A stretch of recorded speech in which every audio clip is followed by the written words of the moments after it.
Hi, we want to learn about how to create custom sales reports. The year has ended. You want to see trends and to see summaries for the entire year. We want by product category. We want by total sales. We want by payment method, region, salesperson. Now, using some if and some ifs. First, we need to create the structure of our report. For example, if I want report by category and then the salesman, then I want to see performance across the year. So the first thing is we need a column called month. So you can call it Jan or you can call it January in full. So I'll create a column at the end here. I call month. We can also use Power Query to do this, but I'm going to use a function, so it will be is equals to text, and then the value that I want is the date, then comma. If you want three letters to show up, you can type 3M's like this. So you have December and all the months from January to December like that, like this. Now I'm going to create a sheet here to process my entries. So I'll come here and paste these as values and then remove duplicates. Remove duplicates like this. That's good. Now I have January to December for my month, and this 2025, of course. Then get another list of unique products. So I'll come here, copy this, and paste here, and then remove duplicates so that I have a unique list of categories. So I have three. Now from there, I'll pick all these two, and now put on my report environment. So I'm going to place the report here on B3, and then copy this and transpose here. Transpose this like that. So now I have it that way.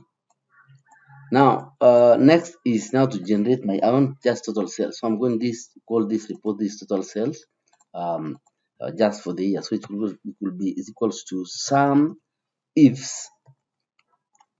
Then I load these function arguments where the sum range will come from total sales, like that. That is where my sales will come from. I press F4 to lock column G. Then criteria range 1 will be the month, and that is the month that I've created here on column P. Lock that, and my criteria will be deck. Realize I'm going to lock only column B by assigning that $sign there. The range, the criteria range 2 will be my category. So that will be, I'm getting this from category, column D, lock that, and then apparel. The criteria will be apparel, but that will have me locking row number 3. Then I click OK. Then I drag this to the right and then drag this down like that. Home, and then convert that to a number.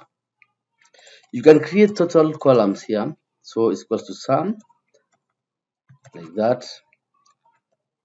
And then copy this downwards. And then I have another total row here. I call this total sales. So it will be equals to sum of apparel, and copy that across, such that you know the only way to find out whether you are doing the correct thing is to sum there. That is 2 million, and then when you sum down here, it has to be that 2 million.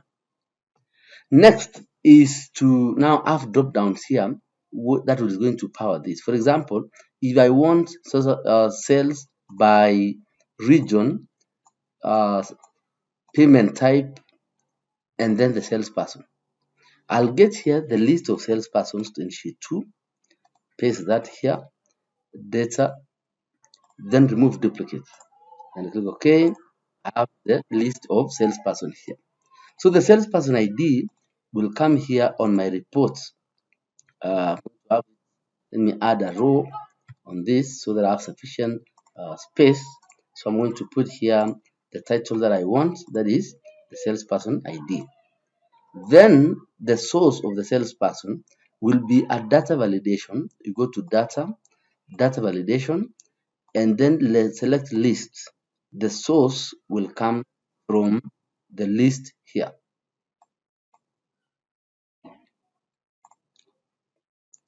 The source of the salesperson ID will be from data validation. I go to data validation, then list.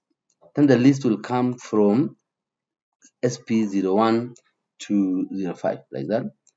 These are the 6 sales people. Then okay. So that will give me salesperson number 1, number 4, number 5. Or you could have the names, the respective names.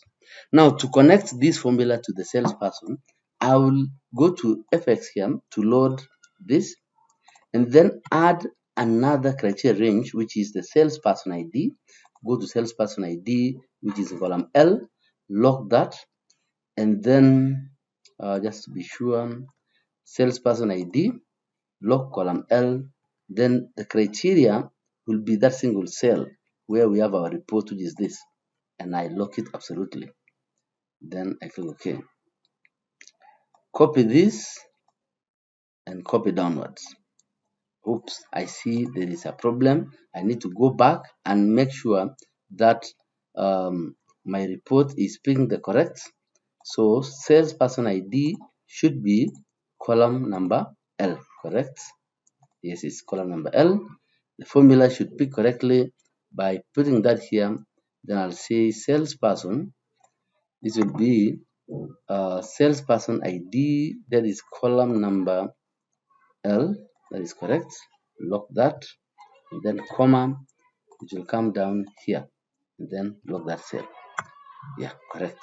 Now I copy this across and copy this downwards, such that when I pick SP1 like that, it gives me the sales people. Now, what if I want to load all? Now, because technically now this one does not give me the opportunity of loading all salespeople. So what I'll do, I'll go back here and add all, let me just call it all. So when I type all like that, I'll need to come back here and put a function that says, if this cell is all, then I don't need to do any filter.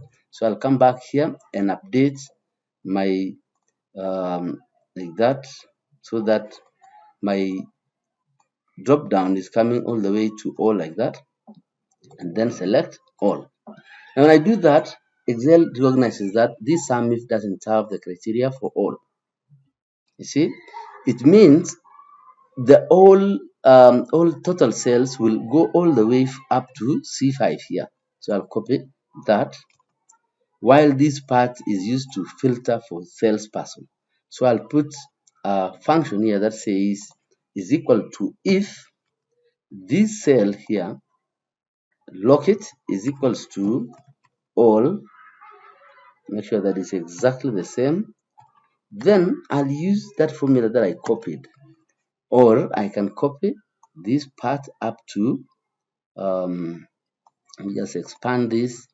The total cells will exclude only that part. So copy, then I'm going to paste that, then comma. So if C3 is equals to all, it's going to calculate all cells up to C5. Otherwise, if I select a salesperson, it will be picking from that. Now I press. Let me see where the problem is coming from. It's this part. Okay, I think I pasted it twice, so I need to do that. So it will be SUMIFS, then comma like that.